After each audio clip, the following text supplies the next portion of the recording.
again, Guardians, and welcome back to another Destiny video, and this video is going to blow your guys' mind at the possibility of Guardian's 4th subclass. That's right, we will be reviewing an idea of the 4th subclass, but more specifically, we will be going over a fan-made design on a Warlock concept with Destiny's 4th elemental power, the Darkness. This concept also goes to the creator HStego, and one other guy by the name of Metalbeersolid for creating the perk Soul Tear that we'll be going over later on in this video. Now I do know it sounds a little crazy for Guardians of the Traveler, the ones that use light, to be using the darkness, but we have this idea and it would be a nice twist to the story in Destiny. So to begin, let's take a look at this beautiful concept art. Now Guardians, while looking at this fan art, we can see a Warlock, the Warlock logo, Destiny logo down at the bottom right, Bungie's logo at the bottom left, and Warlock written out next to the Warlock to the left. So we also see Stego's signature showing that this is a fan-made art by Stego, and it's not made by Bungie, but it looks like a lot of detail is put into this fan art and was made to look like it was created from Bungie. Also, we see that the Warlock itself is holding a Reaper scythe that looks and resembles like a Hive relic. It also has a green glow, like most of the Hive weapons out of the Dark Below DLC, and we also see that the armor that the Warlock is wearing seems similar to what Hive would wear, and seems very dark and eerie to look at. We also see a green aura in the backdrop of the Warlock and surrounding the Warlock, looking and showing off the decay and the infection that the Hive are so similar to. This is going to be the Darkness subclass for Warlock. Now moving from that fan-made art, we also go into this one from Stego showing Life Reaper, the Warlock subclass of the Darkness. Now, we also see on the right side of this image that we see the green orb or the toxic orb showing a toxic biohazard symbol on the inside in a very dim, dull fashion. Also, we see the description of this subclass reads, "The equation of gain and loss is the power to replace old life with new." Now, this also depicts and describes this Warlock subclass very well with what the perks are going to represent, and that is doing damage to yourself also deals damage to your enemies, and when you die you can come back and you can do a lot of havoc by coming back from the dead. Now this is also going to be the depiction of some of the images that are shown in the perk tree. So as you can see, we see a melee decay hand, we see a toxic symbol, we see a Reaper's hood and a scythe, we see a scythe over on the right hand side, we also see a image of two Reapers splitting apart, we see a skeleton hand, some skulls, and that's really what this subclass is going to be about. So let's start depicting and actually breaking down every single one of the perks. So moving on to the perks, we actually are going to go over the ultimate first and a couple perks that work with the ultimate. So Decay Bringer. What you're going to want to do with this is use the ultimate and it surrounds yourself in a decay fog that will damage you and enemies nearby. Kills will instantly heal you, and all stats improve binds to L1, R1. So you would use it like a normal super or ultimate, and then it would have a fog around you that would damage yourself, but in the same time, and same aspect, it would damage your enemies. If you do manage to kill an enemy with it, then it would instantly heal you. You would also be able to use your grenades, your melee, and your gun while doing this, which would also allow you to kill an enemy, which would also allow you to get your health back. So, take damage, do damage. That's the idea of this subclass. Now, moving on to the perk Reaper, gain 3 additional grenade charges. All melees are executed with your scythe. So you'd actually, instead of using grenades, have more melee charges, and you would be using this with your scythe. So all melees would be done with your scythe, and I believe you would probably use this perk at the exact same time, so you would gain the scythe option and you wouldn't be able to do anything more than doing melees. So it would allow you the ability to move around with your scythe instead of your gun and your grenades. Now, blood magic, your weapons and grenades deal more damage the less health you have, which would also go into tie with the Decay Bringer. Now, blood magic, if you were using this and you would use the Decay Bringer, if you were using your super and you were losing health, your grenades would also do more damage, your weapons would do more damage, meaning that you would be able to get those kills to get your health back. The next perk, Undead, getting killed while your super lets you come back with a huge explosion. So if you die, just like a Sunsinger Warlock, you would be able to res yourself and come back in a huge explosion, damaging a lot of enemies nearby, also gaining your health back instantly from the damage that you would take from using your super anyway. This is a very nice perk tree, and I can't wait to go on to the next ones. Moving on to this image, Guardians, we had a very large image, so I was only able to show you the top half. I will show you the bottom half when we just start talking about this subclass without talking about the perk specifically. But starting with stabilized cores, Decay Bringer lasts longer and the fog is bigger. Allies staying in the fog deal more damage. So that's really nice. It actually helps your allies to use your super. Now moving on to the perk Reaping, kills charge your grenade by 5%, and incoming damage while having no shield charges your super. This is awesome because it goes into the aspect of when you receive more damage, you still get more life back by getting your super quicker, by getting your abilities to increase faster, and Reaping is really a nice perk to go along with this kind of idea. Summoning the dead, though, this perk might be a little overpowered. When you come back from the dead, or when you resurrect, you also resurrect dead allies nearby. This is a broken perk, especially for PvP in the Crucible, but maybe they'll nerf it. Maybe they could allow this perk to only be used in PvE events like the Raid or in the Nightfall. Maybe they would also allow this perk to have a very small radius, so you would actually have to be standing next to the orb when you die from your ally to actually resurrect.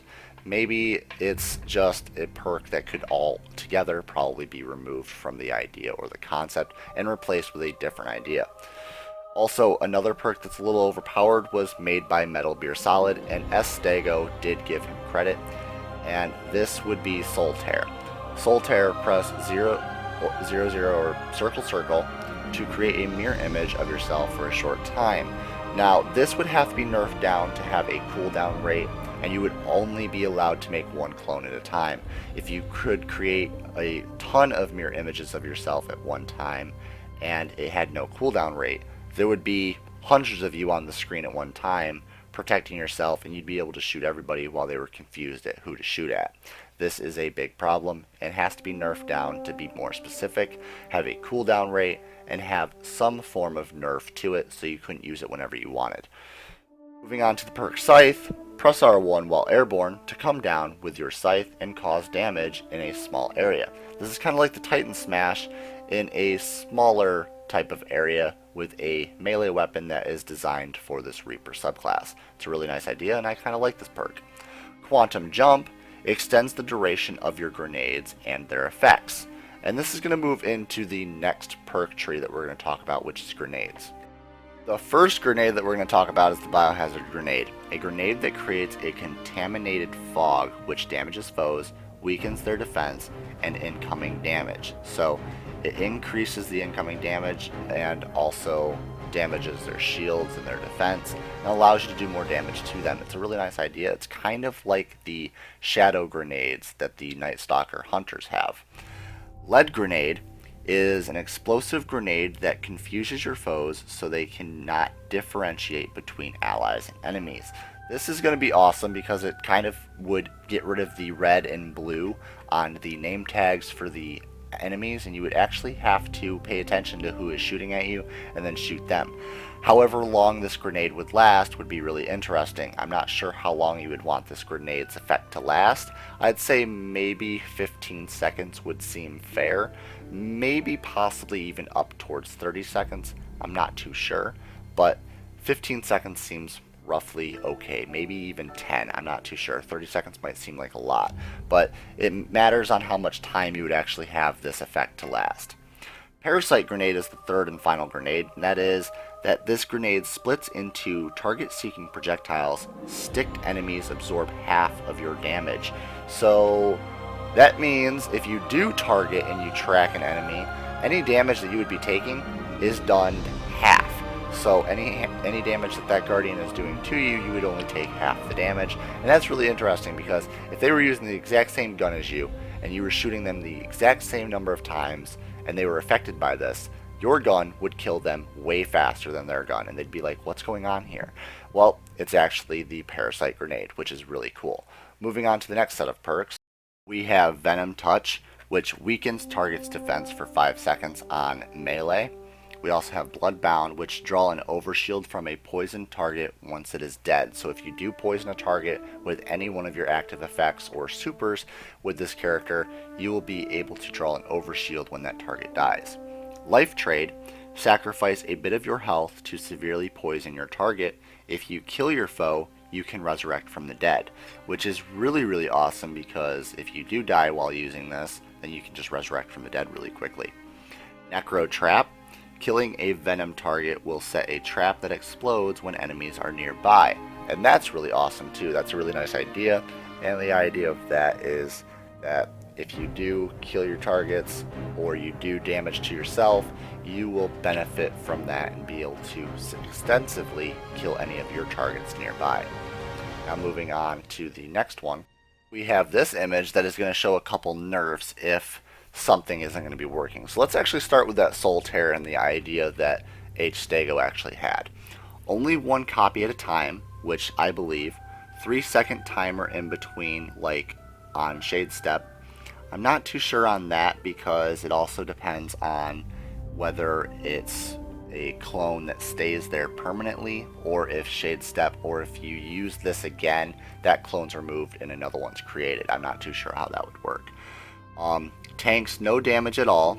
Single shot of DOC would destroy it. Okay, so a single shot of DOC would destroy it. So damage on crit.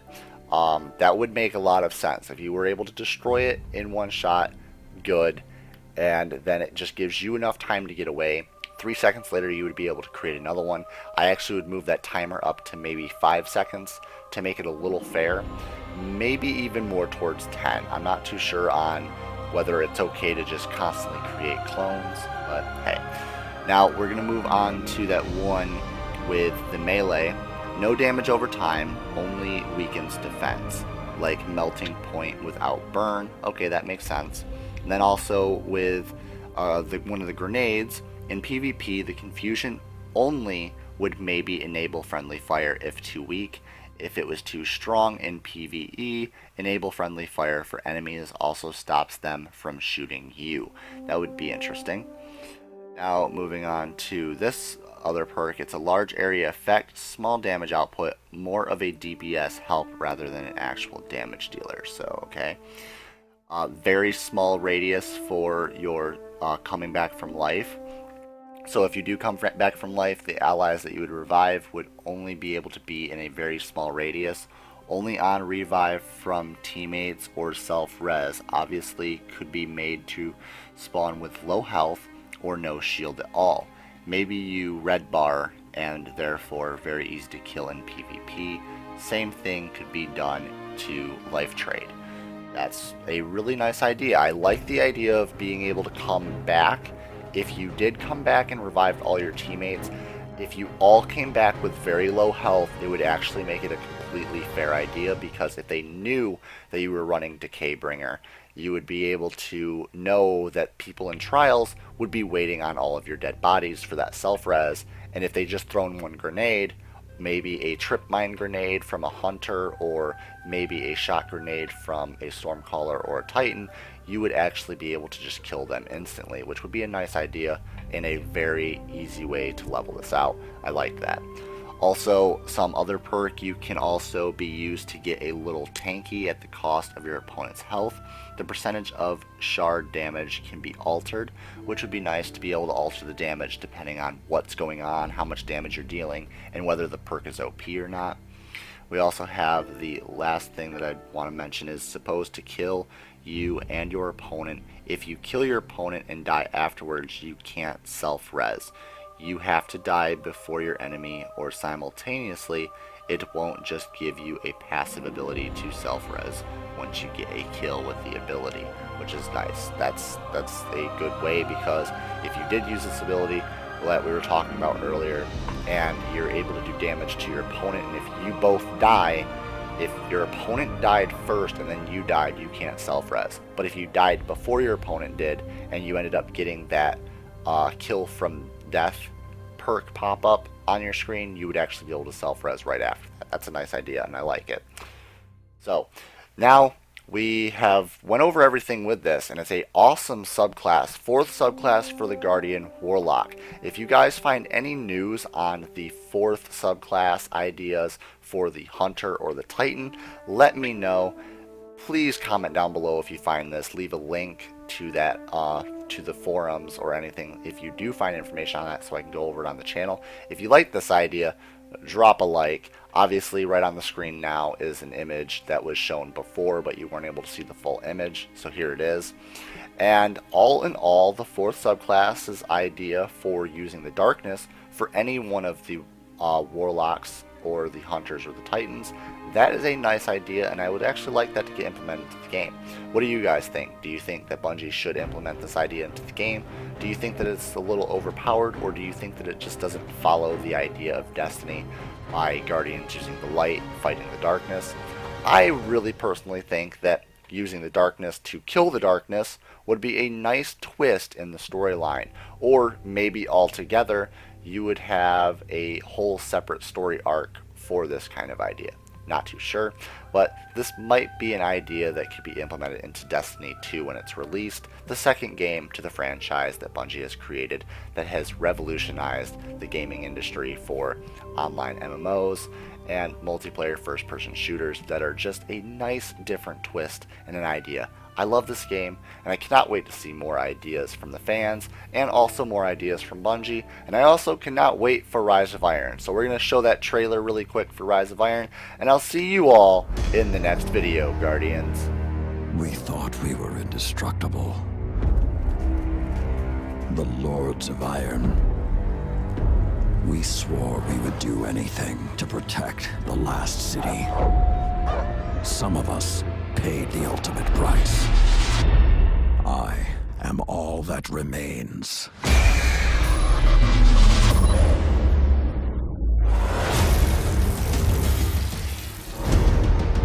We thought we had sealed away the plague for eternity.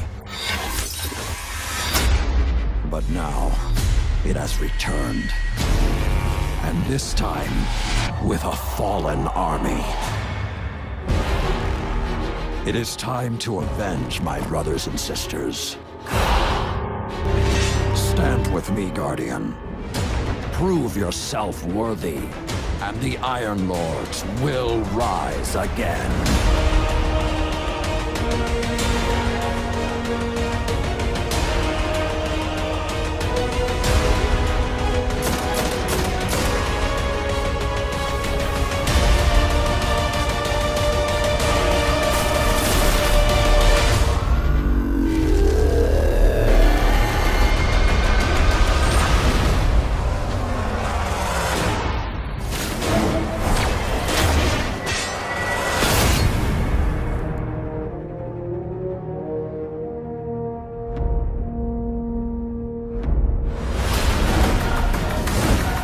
Pre-order Destiny Rise of Iron and get the Iron Gjallarhorn.